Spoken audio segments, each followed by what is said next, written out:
दोस्तों, आज जो माहौल बना हुआ है उसे देखकर सिर्फ एक ही बात समझ आती है। भारत अब किसी भी कीमत पर पीछे हटने वाला नहीं है। पहले दिल्ली पर हमला करने की कोशिश, फिर जम्मू कश्मीर में नापाक हरकतें और उसके बाद लगातार भारत के खिलाफ साजिशें। पाकिस्तान ने शायद ये सोचा था कि भारत इस बार भी शांत रहेगा या फिर सिर्फ एक दो बयान देकर मामला ठंडा कर देगा। लेकिन दोस्तों, इस बार भारत बिल्कुल अलग मोड़ में है। इस बार भारत जवाब नहीं दे रहा, ये अंजाम दे रहा है। आज जो खबर एलओसी के पास से आई है वह सिर्फ ताजा अपडेट नहीं है, ये सबसे बड़ी बिग ब्रेकिंग है जो पूरे माहौल को बदल चुकी है। भारतीय सेना ने एक नहीं, दो नहीं, सीधे 24 गुप्त बंकरों को ध्वस्त कर दिया है। वही बंकर जहां से भारत में घुसपैठ कराई जाती थी, जहां से आतंकवादी लॉन्च किए जाते थे, जहां से हथियारों के कैरियर भेजे जाते थे और जहां से भारत के खिलाफ ब्लूप्रिंट बनाए जाते थे। ये सब कुछ कई महीनों से भारत की इंटेलिजेंस की निगरानी में था। हर मूवमेंट, हर सिग्नल, हर ट्रांसमिशन सब ट्रैक किया जा रहा था। भारत के satellite, ground intelligence units, electronic surveillance सब एक साथ काम कर रहे थे। भारत ने इस बार कोई जल्दबाजी नहीं की, ना प्रेस कॉन्फ्रेंस, ना धमकी, ना चेतावनी। भारत की तरफ से बस एक ही बात थी, सीधी कार्रवाई। दोस्तों, पाकिस्तान की सबसे बड़ी गलती यही थी कि उसने भारत की चुप्पी को भारत की कमजोरी समझ लिया। उसे लगा कि वह दिल्ली और कश्मीर में गंदे खेल खेलकर फिर से बच जाएगा। लेकिन इस बार भारत बचने देने नहीं आया था। भारत ने एलओसी पर पिछले कुछ दिनों में 60,000 से ज्यादा सैनिक तैनात किए।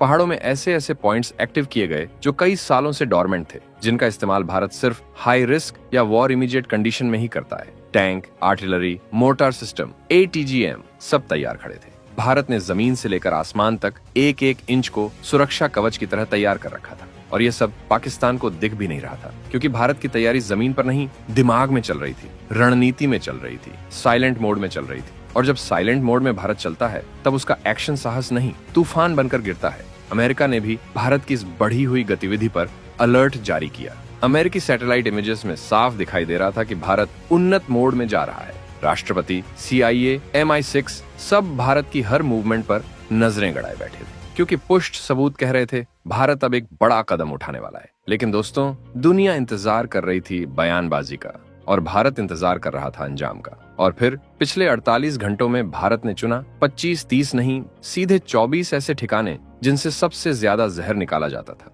जिनसे आतंक की नसें फैलती थीं, जिनसे भारत के खिलाफ योजनाएं बनती थीं। और भारतीय सेना ने एक एक करके बिना किसी चूक के सभी को ढा दिया। तो चलिए इसे समझते हैं, लेकिन आगे बढ़ने से पहले इस वीडियो को लाइक करके चैनल को सब्सक्राइब जरूर कर लीजिए, क्योंकि आपके लिए तो 1 सेकंड का काम है, लेकिन इससे हमारी काफी बड़ी मदद होती है। अब आगे बढ़ते हैं। दोस्तों, इस बार अटैक सिर्फ जमीन पर नहीं हुआ। इस बार भारत ने मल्टी लेयर हाइब्रिड स्ट्राइक की तकनीक का इस्तेमाल किया। जमीन पर भी ऑपरेशन चल रहा था, आसमान में भी, सैटेलाइट स्पेस से भी, और सीमा के भीतर इंटेलिजेंस एजेंसियां भी एकदम सक्रिय थीं।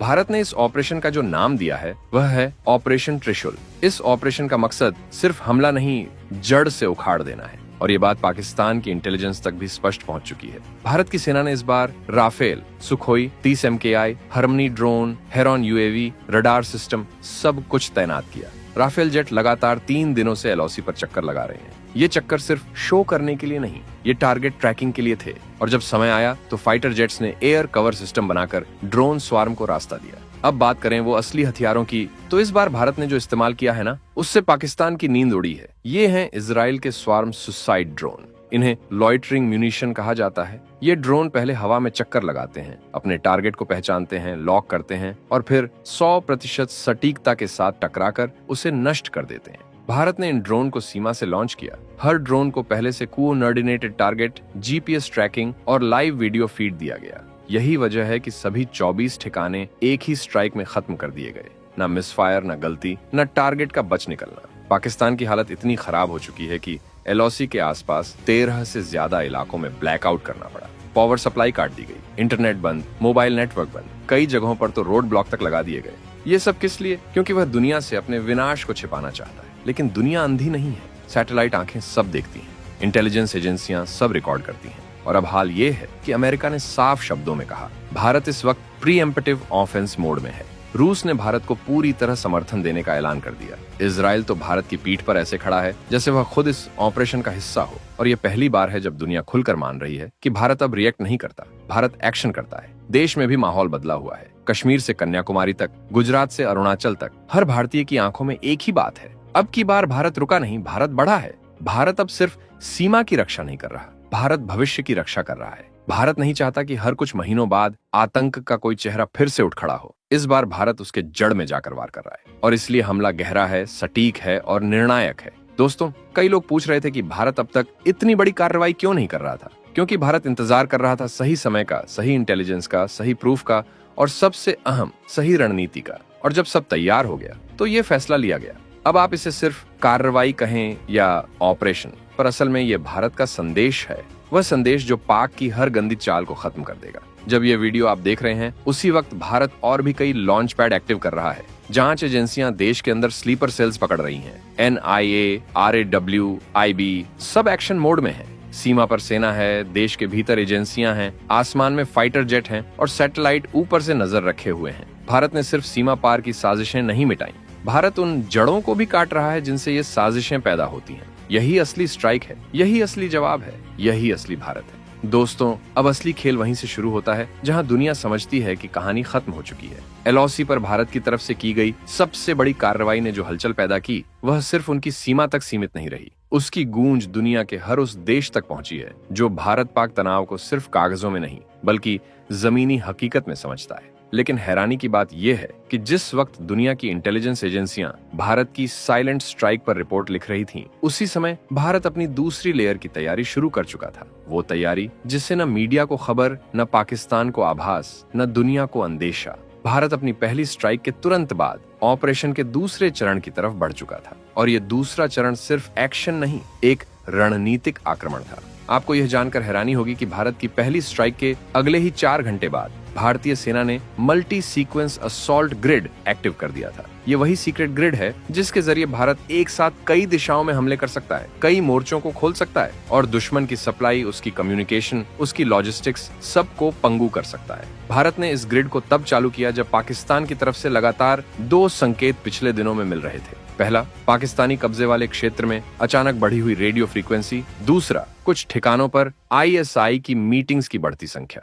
ये संकेत साफ बताते थे कि पाकिस्तान की सेना शांति नहीं बल्कि अगली चाल की तैयारी कर रही थी और भारत वह देश नहीं है जो किसी की अगली चाल का इंतजार करे। भारत ने खेल का मैदान उसी समय बदल दिया। और दोस्तों, जब भारत खेल का मैदान बदलता है तब नियम भी भारत के होते हैं, टाइमिंग भी भारत की होती है और अंजाम भी भारत ही तय करता है। भारत ने जैसे ही ऑपरेशन त्रिशूल के पहले फेज में 24 बंकर खत्म किए, दूसरे फेज में भारत ने उन जगहों को लॉक करना शुरू किया जहां पाकिस्तान अगले कदम की योजना बनाता है। ये वे ठिकाने हैं जो B लेवल ऑपरेशन पॉइंट्स कहलाते हैं। ये A ग्रेड बंकर नहीं होते, लेकिन इनका रोल आतंकियों को आगे भेजने से पहले उनकी ट्रेनिंग, हथियार सप्लाई और सिग्नलिंग के लिए किया जाता है। और भारत ने इन B लेवल पॉइंट्स को ध्वस्त करने के लिए जो टेक्नोलॉजी इस्तेमाल की, वह दुनिया की सबसे उन्नत तकनीकों में गिनी जाती है। भारत ने पहली बार बेहद साइलेंट, बेहद सटीक और लगभग बिना आवाज वाली एक नई तकनीक को इस्तेमाल किया। यह है लो विजिबिलिटी टर्मिनल स्ट्राइक सिस्टम।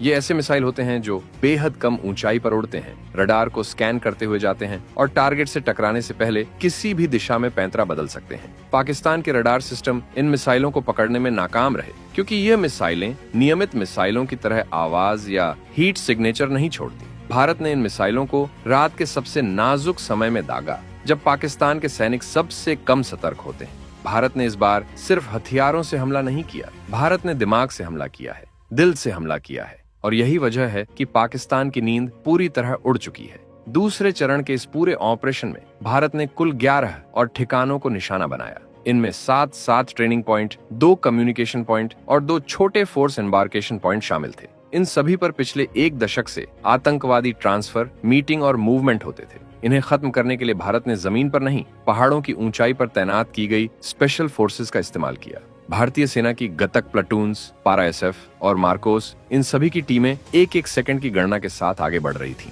गति इतनी तेज थी कि पाकिस्तान को न खबर लगी, न स्थिति को समझने का समय मिला। और दोस्तों, जब पारा SF मैदान में उतरती है तो मिशन चाहे जहां हो, अंजाम सिर्फ एक होता है, सटीक और सफल। इसी ऑपरेशन के दौरान भारत को उन दस्तावेजों के भी सबूत मिले जो पाकिस्तान और आतंकी संगठनों के बीच सीधी साझेदारी को दिखाते हैं। नक्शे, ब्लूप्रिंट, हथियारों के सीरियल नंबर, कई इलेक्ट्रॉनिक सिस्टम का कोड, सब कुछ भारत के कब्जे में आ चुका है। यानी इस बार भारत सिर्फ ठिकानों को नहीं तोड़ रहा, इस बार भारत पाकिस्तान की कहानी को भी नंगा कर रहा है। ऐसा नंगा कर रहा है कि दुनिया देखने को मजबूर हो गई है कि आतंकवाद की जड़ें कहां से पोषित होती हैं। भारत की दूसरी स्ट्राइक के बाद पाकिस्तान ने जो कदम उठाए, वह दिखाता है कि वह इस पूरे ऑपरेशन से कितना डर चुका है। पाकिस्तानी सेना ने अपने मुख्यालय के कुछ खास हिस्सों को खाली कराया है, कई बैरक बंद किए हैं और कई हथियार उन जगहों पर खिसकाए हैं जहां भारत सीधा निशाना बना सकता है। उधर पाकिस्तान के कई इलाकों में कर्फ्यू लगाया गया है ताकि लोग दहशत का माहौल बाहर न फैला दें। लेकिन दहशत फैल चुकी है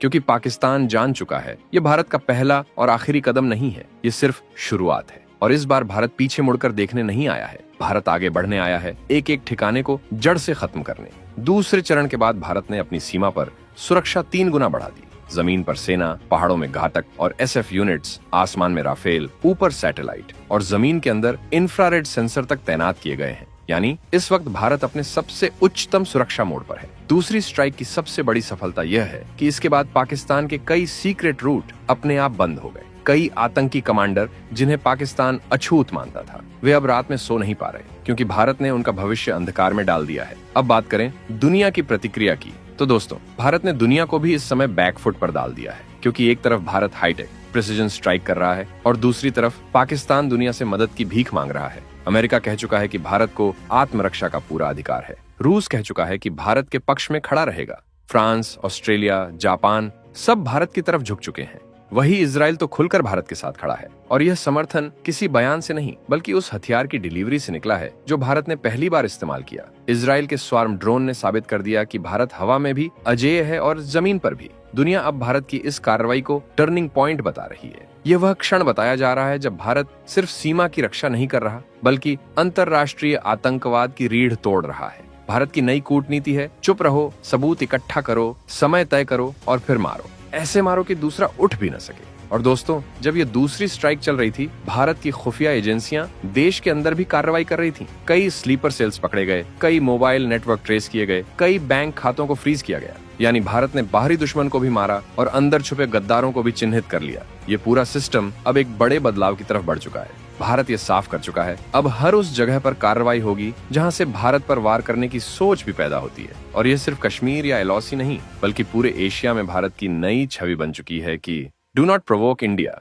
India does not want, India finishes. Pakistan की राजनीति भी इस स्ट्राइक के बाद हिलकर रह गई है। उनकी संसद में हंगामा, उनके नेताओं के बयान उलझे हुए, उनका मीडिया घबराया हुआ क्योंकि किसी को समझ नहीं आ रहा कि भारत की अगली चाल क्या है। भारत इस पूरे समय में शांत है और यही शांति पाकिस्तान को सबसे ज्यादा डरा रही है क्योंकि भारत जब बोलता है तो उनके कानों में गूंजती है और भारत जब चुप रहता है तो उनके मन में डर बैठ जाता है कि अब क्या आने वाला है, किधर से आने वाला है, कितना बड़ा आने वाला है। दूसरे चरण ने साफ कर दिया कि भारत इस बार अर्धवक्र हमला नहीं कर रहा, भारत निरंतर हमला कर रहा है। घंटे, मिनट, दिन, हर समय भारत के ऑपरेशंस सक्रिय हैं। Sentinel monitoring, electronic interception, satellite imaging सब लगातार अपडेट हो रहे हैं। पाकिस्तान को भी पता है कि भारत किसी भी वक्त तीसरा चरण शुरू कर सकता है। इसलिए इमरान खान, पाक सेना, ISI सभी की बैठकें लगातार चल रही हैं। लेकिन ये बैठकें समस्या का हल नहीं बल्कि डर का लक्षण है क्योंकि पाकिस्तान जान चुका है कि भारत की अगली स्ट्राइक कहीं भी हो सकती है। भारत अब सिर्फ रिएक्शन नहीं,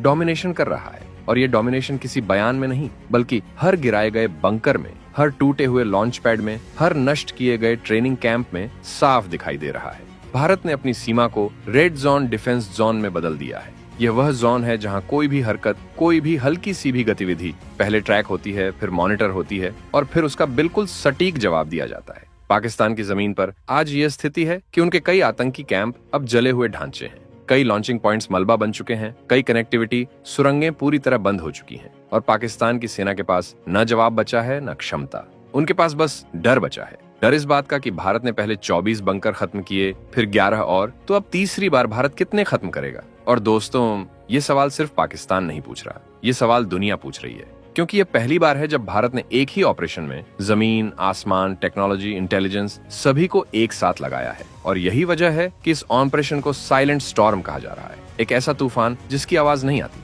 लेकिन जिसके बाद सिर्फ खामोशी बचती है। और ये खामोशी पाकिस्तान की है क्योंकि भारत का शोर नहीं, भारत की स्ट्राइक बोल रही है। दुनिया अब भारत को एक नए चश्मे से देख रही है। पहली बार भारत इतना संगठित, इतना निर्णायक और इतना विश्लेषित हमला कर रहा है कि पाकिस्तान की सेना, उनका ISI, उनकी राजनीतिक शासन व्यवस्था सब कुछ हिल गया है। और यह झटका किसी एक स्ट्राइक से नहीं आया, ये आया है भारत की सतत और निरंतर रणनीति से।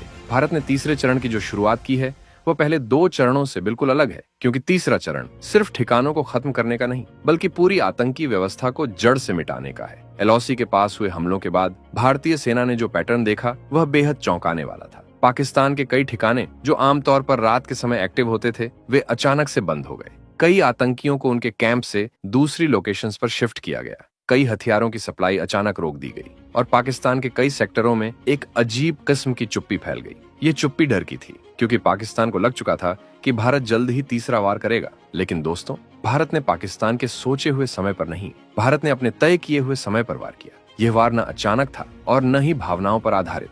ये पूरा घातक, सटीक और दर्जनों इंटेलिजेंस यूनिट्स की रिपोर्ट्स पर आधारित था। भारत ने तीसरे चरण में सबसे पहले उन जगहों को निशाना बनाया जहां आतंकियों की बैकअप सप्लाई होती थी। ये वे ठिकाने हैं जिन्हें पाकिस्तान अपनी सेकेंडरी लॉजिस्टिक पॉइंट कहता है। आसान भाषा में ये वो जगह हैं जहां से गोला बारूद, हथियार, संचार उपकरण, खाद्य सामग्री और मेडिकल सपोर्ट आतंकियों तक पहुंचता है। इन ठिकानों को खत्म करने का मतलब होता है आतंकी संगठनों की धमनियों को काट देना, उनकी सांस रोक देना, और भारत ने बिल्कुल यही किया। तीसरे चरण में भारत ने 17 ऐसी जगहों को लॉक किया। और दोस्तों, तीसरे चरण की असली खासियत ये है कि भारत ने इस बार किसी भी फाइटर जेट का इस्तेमाल नहीं किया। इस बार भारत ने सिर्फ और सिर्फ high tech low visibility weapon system का इस्तेमाल किया, जैसे silent cruise micro missile, mini loitering drone, under radar air system, dark soundless projectile, thermal seeker strike pod. इन हथियारों की दो खासियतें हैं। एक, ये आवाज नहीं करते। दूसरा, ये दिखाई नहीं देते और पाकिस्तान के रडार इन्हें पकड़ नहीं पाते।